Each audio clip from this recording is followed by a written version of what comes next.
अस्सलाम वालेकुम स्टूडेंट्स, मेरा नाम है तैमूर फजल और आज आपका चैप्टर नंबर 9 है।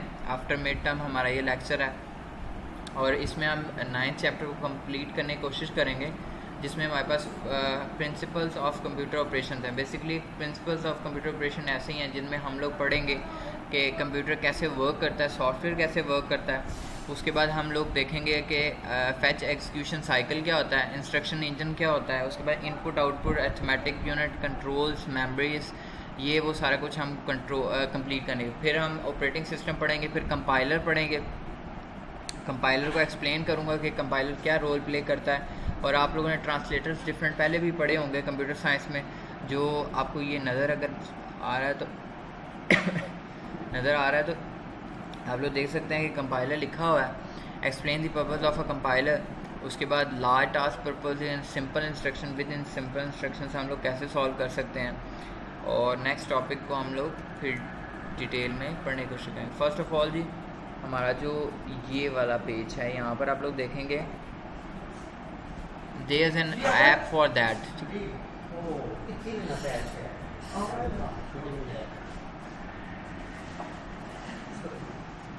There is an app for that. Basically एक ऐप है, बेसिकली हम उनको देखते हैं पहले फर्स्ट ऑफ ऑल। तो उसके बाद मैं आपको बताऊंगा कि प्रोसेसर, ऑपरेटिंग सिस्टम, सॉफ्टवेयर और इंस्ट्रक्शन क्या काम करती है। ठीक है, अब फर्स्ट ऑफ ऑल हम देखते हैं कि app, there is an app for that. ठीक है ना, आप लोगों ने जस्ट देखना है कि मैं बता रहा हूँ, जो उसको सुनते जाएँ और समझते जाएँ। Most of us uses computer during every walking a minute of the day. आप बेसिकली आपको पता है कि हर बंदा कंप्यूटर को यूज़ करता है। ठीक है ना, अवर mobile phone contain सर्वल computers. Basically आपको पता है कि मोबाइल और कंप्यूटर, जो काम कंप्यूटर पे आप कर सकते हैं वो मोबाइल पे भी कर सकते हैं। और हम लोग क्या करते हैं कि खाना खाएं ना खाएं, मोबाइल को लाजमी चेक करते हैं, कंप्यूटर को मतलब मोबाइल को लाजमी चेक करते हैं कि मोबाइल पे कोई मैसेज तो नहीं आया हुआ, कुछ ये तो नहीं हुआ, कुछ वो तो नहीं हुआ हुआ। तो बेसिकली वो यही यहाँ पर आपको बताने की कोशिश कर रहा है कि आप लोग मोबाइल फ़ोन्स या कंप्यूटर्स का बहुत ज़्यादा यूज़ है। ठीक है, और आप पर्सनल यूजेज के लिए उसको यूज़ करते हैं। Computers and may serving so many of our personal needs. Basically आपको पता है पर्सनल नीड के लिए भी यूज़ किया जाता है। फॉर एग्जांपल सेंडिंग डाटा और रिसीविंग डाटा हम लोग कह सकते हैं कि हम लोग पर्सनल यूज़ के लिए किसी को पिक्चर सेंड करनी है कर दी, किसी को कुछ करना है डाटा सेंड करना है हम लोग कर देते हैं। तो बेसिकली ये है टॉकिंग। अभी 25 minute talking to others, finding our ways to an unfamiliar destination। Basically वो यही यहाँ पर कहने की कोशिश कर रहा है आप लोगों को कि हम लोग क्या करते हैं कि दूसरों से भी मशवरा हासिल कर सकते हैं, दूसरों से वे भी हासिल करते हैं। आपको पता होगा कि सम टाइम हमारे पास में क्या आता है, हम लोग डिफरेंट चीज़ें सीखते हैं इंटरनेट से, डिफरेंट चीज़ें सीखते ही दूसरे के किए हुए हैं। फॉर एग्जांपल आपको पता है कि कोई भी चीज़ आप लोग पढ़ना स्टार्ट करते हैं तो आपको एट वंस नई चीज़ आ जाती, आपको उसके बारे में सर्च करना पड़ता है, आपको गूगल करना पड़ता है, आपको दूसरों से पूछना पड़ता है, दूसरों से राय लेनी पड़ती है कि ये काम आखिर ठीक है या नहीं ठीक है। ठीक है, अब बेसिकली कंप्यूटर इसमें काफ़ी आपकी हेल्प करता है। अब कंप्यूटेशन बेसिकली यही होती है कि आप लोगों को मोनीटर, एंटरटेन, फोटोग्राफ्स, ये एंड सो ऑन, जो हम लोग with the help of mobile phones और कंप्यूटर्स करते हैं। It seem almost like magic that computers can be so. अब बेसिकली वो यही कहना चाह रहा है कि अब कंप्यूटर्स क्या करते हैं, इतने मैजिकल हैं कि वो आप लोगों का हर काम, ऑलमोस्ट हर काम जो होता है ना वो करने की सलाहियत रखते हैं। फॉर एग्जांपल इसकी एग्जांपल मैं देता हूँ कि आपने कॉलेज का डाटा मैनेज करना है तो वो भी कंप्यूटर में मैनेज करना है। आपने कोई भी काम करना है लाइफ का तो आप कंप्यूटर या मोबाइल फ़ोन्स की हेल्प लिए बगैर नहीं करते।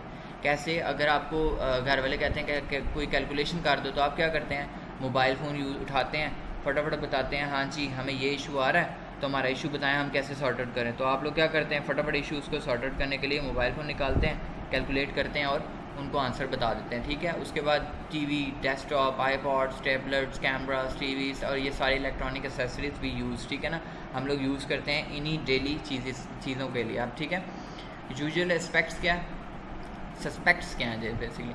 At the end of the chapter, this chapter I describes basically what's your computer is going to do in the first few nanoseconds at the start of an app। अब basically इस chapter में जो main topic है, जो मैं आपको कह रहा हूँ कि मेन टॉपिक क्या है, कि जो मेन टॉपिक है वो ये है कि आप लोगों का जब कोई ऐप वर्किंग करता है तो वो स्टार्टिंग पॉइंट पे, स्टार्टिंग नैनो सेकंड्स पे वो क्या करता है, आप उसके ऊपर डिस्कस करेंगे, उसके ऊपर हम डिस्क्रिप्शन लेंगे कि वो कितने मिलियंस और ट्रिलियंस या जितने भी वो क्या करता है, एक्सिक्यूशन करता है, फिर उसके बाद वो ऐप चलने की कोशिश या ऐप कर चलता है। ठीक है, it gives insight into how the magic actually works. Basically आपको एक सॉफ्टवेयर है, बेसिकली आपका मोबाइल का कैमरा है, तो आप उस कैमरे से तस्वीर खींच रहे हो, ठीक है, और उसी कैमरे से जो आप तस्वीर खींच रहे हो उसी पॉइंट ऑफ व्यू से आप दूसरे एक और ऐप किया आपने, उससे भी तस्वीर खींच रहे हो, तो आपको खुद पता चल जाएगा, जैसे पिक आर्ट है या डिफरेंट है, आपको खुद पता चल जाएगा कि वो डिफरेंस क्या है आपकी पिक्चर का। ठीक है, तो वो मैजिक ये क्रिएट करता है, वर्क कैसे करता है वो मैजिक, एक सॉफ्टवेयर का मैजिक कैसे वर्क करता है आपकी रियल लाइफ में, वो आपको इस चैप्टर में पढ़ाया जाएगा। प्रोसेसर वर्किंग कैसे करता है, बेसिकली आपको पता है प्रोसेसर क्या है, तो मैं डिटेल में बताना लाजमी नहीं समझता। Because of computer popular success the terms computer has many different informal means, so we refers to the device that does not actually computing by the technical name processor. Equivalence terms in some, अब मैं इसको read out कर लिया, आपने खुद देख लेना है कि CPU, माइक्रो प्रोसेसर, कोर्स, ये जो है बेसिकली प्रोसेसर ही सबके पीछे वर्किंग कर रहा होता है। ठीक है ना, अब प्रोसेसर क्या करता है, उस प्रोग्राम की इंस्ट्रक्शन को क्या करता है, फॉलो करते हुए वर्किंग करता है। आपको पता है कि प्रोग्राम की जो इंस्ट्रक्शन होती हैं उसको फॉलो करते हुए प्रोसेसर उसको वर्किंग करवाता है। फॉर एग्जाम्पल मैंने एक गेम लगानी है, तो उसने प्रोसेसर ने क्या गेम लोड करनी है ना, आपकी रैम पे क्या लोड होना है, गेम ही लोड होनी है, तभी आपकी गेम चलनी है। अब ऑपरेटिंग सिस्टम क्या करता है, अब ऑपरेटिंग सिस्टम बहुत फॉर एग्जांपल आपके कंप्यूटर को रन करने के लिए या आपके मोबाइल को रन करने के लिए सबसे मेजर रोल जो प्ले करेगा वो ऑपरेटिंग सिस्टम करेगा। कैसे, a raw processor is capable of doing almost nothing interesting, it adds subtracts moves data from here to there. तो प्रोसेसर क्या करता है, बस डाटा को हेयर देयर कर देता है। ठीक है, it is a simple and fast. The operating system is a software that makes the computer into a useful device. अब बेस देख लें, मैंने वही बात की है कि कंप्यूटर को रन करवाना या क्या करना। अब बेसिकली कंप्यूटर कब तक यूज़फुल है, जब तक वो आपका काम करेगा। जब वो काम करना बंद हो गया तो इसका मतलब क्या है कि वो आपके लिए बेकार है, आपको कोई भी यूज़ ही नहीं है। तो ऑपरेटिंग सिस्टम एक जान डालता है उसके अंदर, उसको काम देता है, उसके ऊपर लोड प्रोग्राम्स करता है, शेयर मेमोरी करता है। ठीक है, अब मल्टीपल ऐप्स को लोड करता है, फाइल्स को लोड करता है और मैनी टास्क वो ऑपरेटिंग सिस्टम एडवांस करता है। अब बेसिकली ऑपरेटिंग सिस्टम के डिफरेंट वेज होते हैं। अब ऑपरेटिंग सिस्टम का हम आगे पढ़ेंगे कि ऑपरेटिंग सिस्टम कैसे एक चीज़ को लोड करता है। और हम लोग बेसिकली जब भी कोई डिवाइस या कुछ भी लैपटॉप लेने जाते हैं तो हम देखते हैं कि उसका ऑपरेटिंग सिस्टम अपडेटेड है, अच्छा ऑपरेटिंग सिस्टम है कि नहीं। वो इसी वजह से हम देखते हैं, क्योंकि अगर ऑपरेटिंग सिस्टम अच्छा होगा, एक किस्म का ऑपरेटिंग सिस्टम हमारा स्मार्ट होगा, तो हमारी क्या होगी, हमारी एक्सेसिबिलिटी तेज़ होगी, हमारा डाटा क्या होगा, जल्दी शेयर होगा, जल्दी सेंड होगा, जल्दी लोड होगा, जल्दी रिसीव होगा। Next software. अब सॉफ्टवेयर आपको पता है सॉफ्टवेयर क्या होता है। सॉफ्टवेयर भी कंप्यूटिंग में एक मैजिक में ही आता है कि जो रिवील किया जाता है। हम लोग बेसिकली हर चीज़ में सॉफ्टवेयर है। हार्डवेयर इकलौता आपको पता है कि कुछ भी नहीं है, तो हार्डवेयर अगर इकलौता कुछ भी नहीं है तो सॉफ्टवेयर ही सारा कुछ करता है। हार्डवेयर बेसिकली फॉलो किसे करता है, आपको पता है कि सॉफ्टवेयर की इंस्ट्रक्शंस को फॉलो करता है। इंस्ट्रक्शंस, अब इंस्ट्रक्शंस पे बात करते हैं। What are computer instructions like, probably not do today's homework. अब basically they are ridiculously simple, so simple that it seems nothing useful could be done such in a tiny operations but run billions of them every second। अब basically वो यही कह रहा है कि instructions follow करवाने का क्या तरीका है कि आप लोग उस पर मतलब फॉर एग्जांपल ऑपरेशन तो बेशक छोटा सा ही है, मगर हम इंस्ट्रक्शंस देंगे तो वो होगा ना, रन करेगा। बेशक वो टीनी सी क्यों नहीं है, एक टीनी सा ऑपरेशन हमने परफॉर्म करना है तो हमें उसके ऊपर भी क्या पता millions of instructions follow up करवानी पड़े। ठीक है, फॉर एग्जांपल एक ऐप लोड होता है तो उसके पीछे कोई इंस्ट्रक्शंस होती हैं ना, जब तक इंस्ट्रक्शंस आप फॉलो अप नहीं करते तो ऐप नहीं लोड होता। थोड़ा इसको फास्ट अप करते हैं। अब द फैच एक्सिक्यूशन साइकिल क्या है, फैच एक्सिक्यूशन साइकिल ऐसे ही है, इसको रीड आउट कर लेते हैं। This odd sounding term refers to the processor of executing an instruction that is. अब बेसिकली मैं आपको बताता हूँ, ये एक साइकिल है, ठीक है, जो इन्फिनाइट साइकिल फॉर एग्जांपल हम इसको कह सकते हैं, जो चलता रहता है, एक्सिक्यूट करवाता रहता है, प्रोसेसर पर एक्सिक्यूट करवाता रहता है चीज़ों को। क्योंकि डेली टर्म्स में हम लोग क्या करते हैं कि डेली टर्म्स में हम ये कहते हैं कि हमारा जो भी डाटा है वो एक्सिक्यूट करता जाए। ठीक है, वो डाटा क्या होता जाए, रन करता जाए, एक्सिक्यूट करता जाए। अब यहाँ पर doing what the instruction specifies, अब बेसिकली वो यही कह रहा है कि एक्सिक्यूट इंस्ट्रक्शन जो मैंने आपको बता चुका हूँ वो करे और इंस्ट्रक्शन को स्पेसिफाइज करें। Instruction execution is the proper terms of what the processor do. फिर वही बात है कि इंस्ट्रक्शन एक्सिक्यूशन क्या है जी, प्रॉपर है जो प्रोसेसर पे काम क्या हो रहा है वो बताता है। अब मेमोरी है, मेमोरी को हम 7 चैप्टर में पढ़ चुके हैं, तो इसीलिए इसको आपने खुद रीड। कंपोनेंट हार्डवेयर है, हार्डवेयर आपको पता ही है कि हम लोग हार्डवेयर में हाँ चिप्स, ये सारा फर्स्ट चैप्टर में आपको पढ़ा चुका हूँ। Software is not so hard. अब basically software is not so hard के ऊपर चलते हैं, आपको नज़र आ रहा होगा। अगर किसी को कोई भी इशू है तो मुझसे जूम की मीटिंग में पूछ सकता है, ठीक है। तो software is not so hard, we know that apps are software, ठीक है, apps are software, but does that means, अब बेसिकली वो क्या कह रहा है, डज दैट मीन्स कि वाकई ये बात है या नहीं है। When you get a new app you get an extremely long sequence of bits. Basically वही जो मैंने आपको लोडिंग अनलोडिंग की बात की ना, वो इसमें हम लोग सही तरह समझेंगे।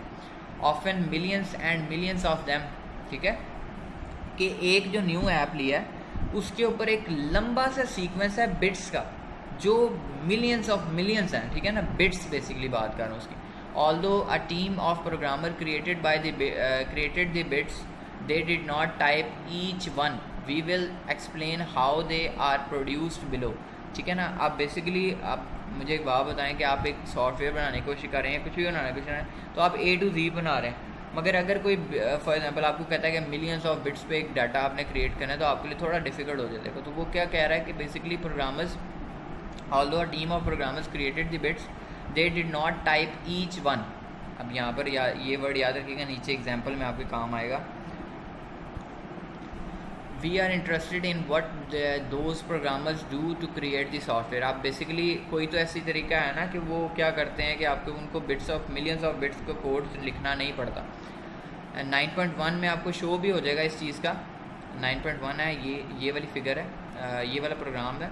बेसिकली उसमें आपको ये आउटपुट शो करेगा, फेड इन और फेड आउट, ठीक है ना।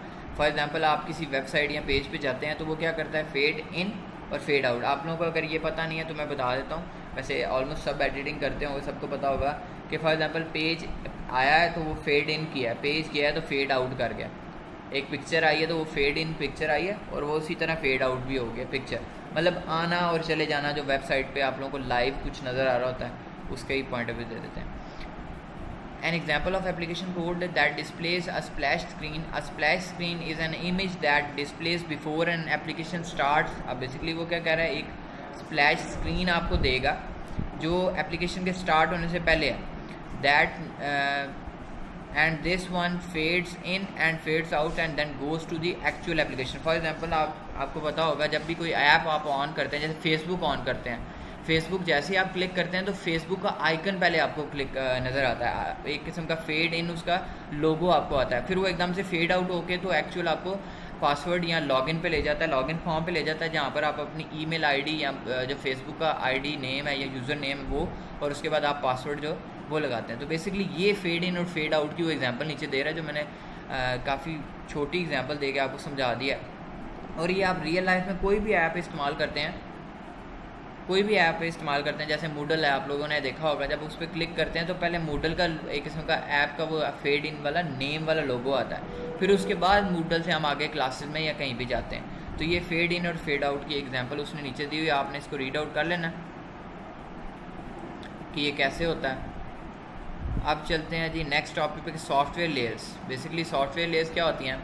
सॉफ्टवेयर लेयर्स आप पे डिपेंड करती हैं आपके सिस्टम पे। Basically in addition to the code we just look at the millions and millions of other instructions will executed to make an app image fade in fade out and it's likely, ठीक है ना। अब basically वो fade in fade out की example दे रहा है कि उसमें मिलियंस ऑफ इंस्ट्रक्शंस लगती हैं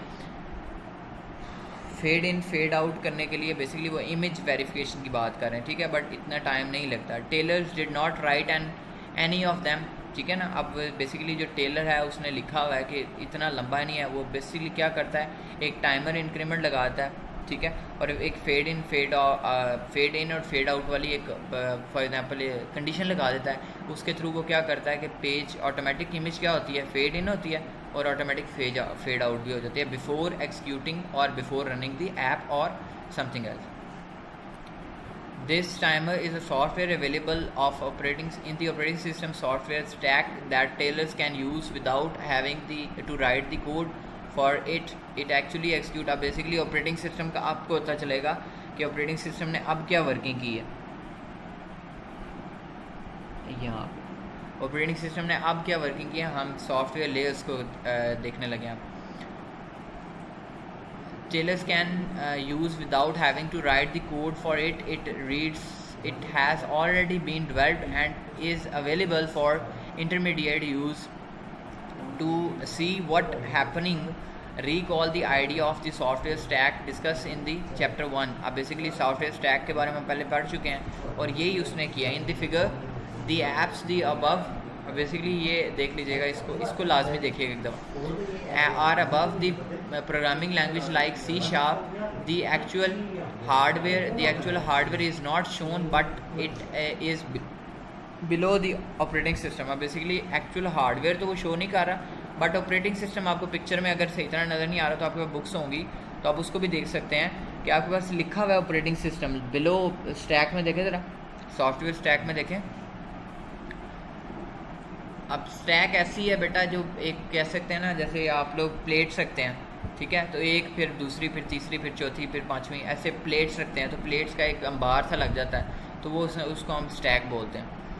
तो in between are layers of common software that apps uses.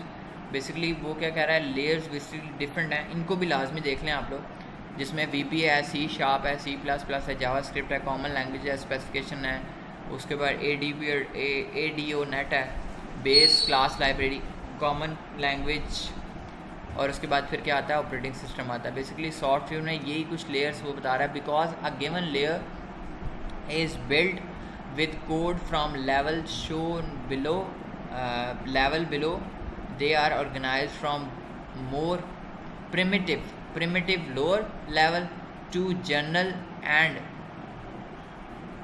sophisticated upper level. ठीक है ना. अब बेसिकली ये क्या कर रहा है कि लोअर लेवल से अपर लेवल पे रन करवा रहा है चीज़ों को operating system with the help of operating system, because hardware is not seen in this. तो बेसिकली वो यही कह रहा है. अब ये जो नेक्स्ट है, आपने wide use of consistency, shared effects क्या है, इसको आपने रीड आउट कर लेना. अब आते हैं आपके मेन टॉपिक पे, जो आपकी हेडलाइन है फाइनल्स के पेपर्स के लिए. ठीक है, फाइनल्स के पेपर्स के लिए ये मेजर हेडलाइन होगी आपके इंस्ट्रक्शन एग्जीक्यूशन इंजन. ठीक है, और ये इसको हम FE साइकिल भी कहते हैं, और इसको हम डिटेल में आज पढ़ेंगे.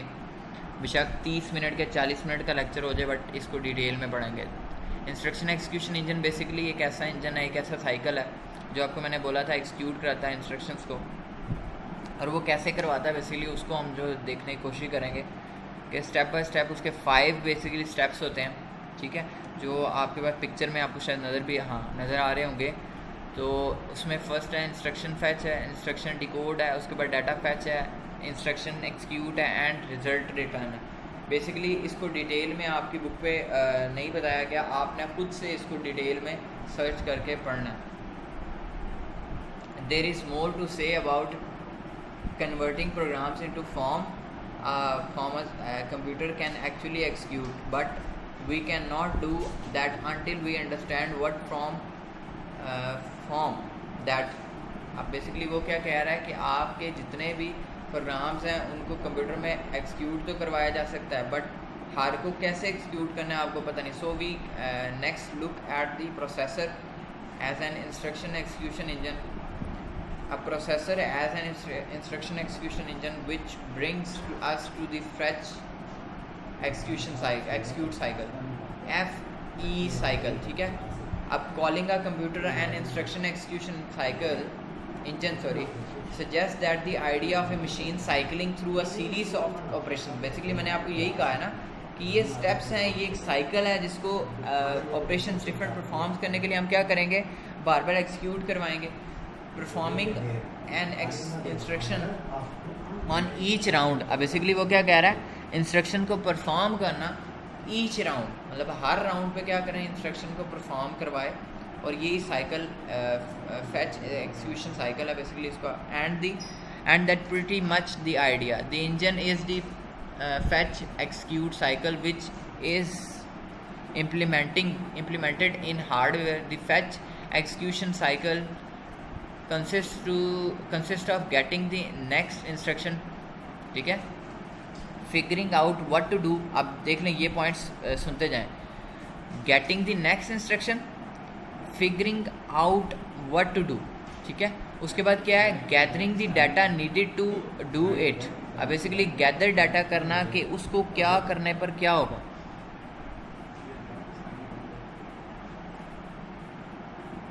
तो यहाँ पर क्या है जी, gathering the data needed to do it, ठीक है. आप basically doing it, saving the results and repeating the cycle again and again. फिर मैंने वही बात बोली है ना, ये साइकिल क्या है, रिपीटिव साइकिल है कि उसी साइकिल को क्या करेगा, repetitively again and again process करते हैं. Overall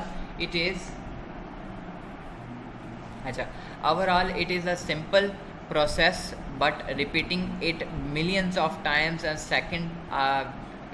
second accomplish a lot, ठीक है ना. बेसिकली वो यही कह रहा है कि इसको बार बार रिपीट करना है बट इसको अकॉम्प्लिश करवाना मतलब एक बड़ी बात होती है कि आप लोग एक रिपीटिव स्ट्रक्चर यूज़ कर रहे हैं और उसको बार बार एग्जीक्यूट करवाना, इट्स समथिंग. अच्छा, दी 5 स्टेप्स देख लेते हैं. बेसिकली 5 स्टेप्स कौन से वाले हमारे पास, मैं पहले भी बता चुका हूँ.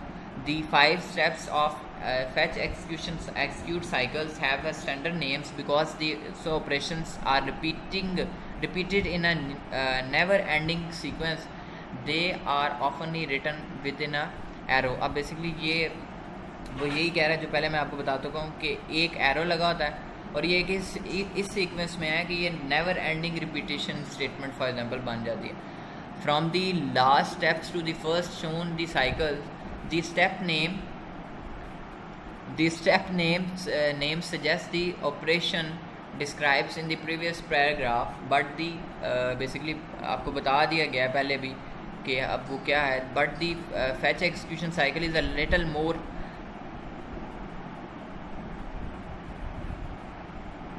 complicated than that.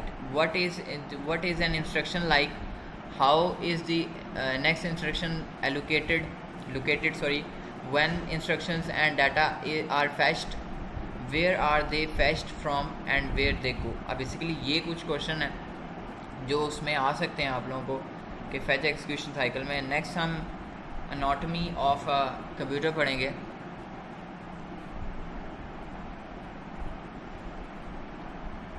और इसको कंप्लीट करने की कोशिश करेंगे.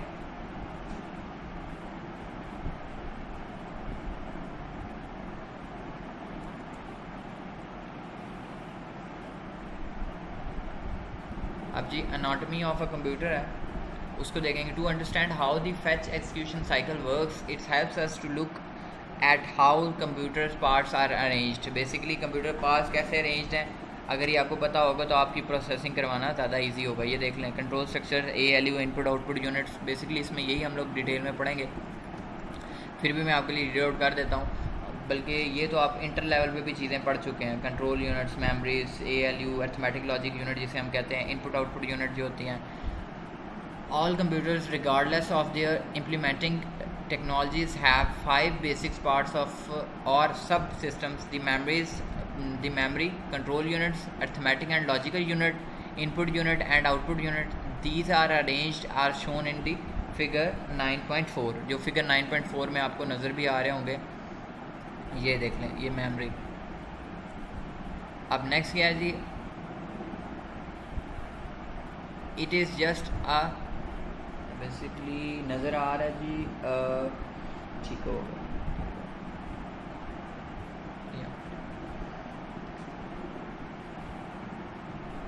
अब हाँ, that are 5 steps of the FE cycle and 5 subsystems to a computer. They are related of course but not one to one. Basically अब आपने याद रखना है कि अब 5 से साइकिल के सिस्टम्स मतलब पार्ट्स से स्टेप्स थे और 5 ही सिस्टम्स के पार्ट्स हैं, कंपोनेंट्स हैं कंप्यूटर के, जिसको हम क्या करेंगे आपस में रिलेट करेंगे. बट ये ऐसे नहीं है कि फर्स्ट वाले के साथ, सेकंड वाले के साथ, थर्ड वाले के साथ. मेमोरी की बात करें, मेमोरी आपको पता है, memory stores both the programs while it is running and the data on which the programs operates. Basically memory वही चीज़ है आप लोगों को भी पता है कि जो चीज़ चल रही है वो भी मेमोरी पे लोड हुई है, मतलब उसका डाटा भी सेव कर रही है, और जो चीज़ आप लोगों ने प्रीवियस रखी हुई है उस सॉफ्टवेयर को चलाने के लिए वो भी उसको रन कर रहा होता है मेमोरी के through. Discrete location memory is organized as a sequence of discrete locations like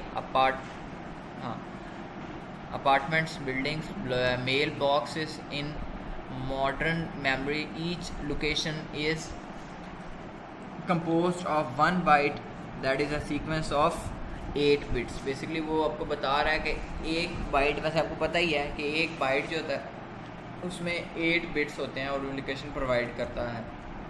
अब बेसिकली आपको नज़र आ रही होगी फिगर 9.4, उसको देखें, एड्रेसेस, वैल्यूज़, फिनाइट कैपेसिटी, इसको आपने ख़ुद भी रीड आउट करना है, ये बेसिकली मेमोरी में ही आ रहा है। नेक्स्ट देखें हमारे पास है रैम। अब RAM important topic, random access memory जिसे हम कहते हैं। The modifier random access simplifies. चलें जी, बस मुझे लगता है लेक्चर ज़्यादा लंबा हो रहा है, तो नेक्स्ट लेक्चर में हम करेंगे स्टार्ट रैंडम एक्सेस मेमोरी को, और इसके आगे डिटेल इंशाल्लाह हम पढ़ने की कोशिश करेंगे। Thank you so much, take care, अल्लाह हाफ़िज़।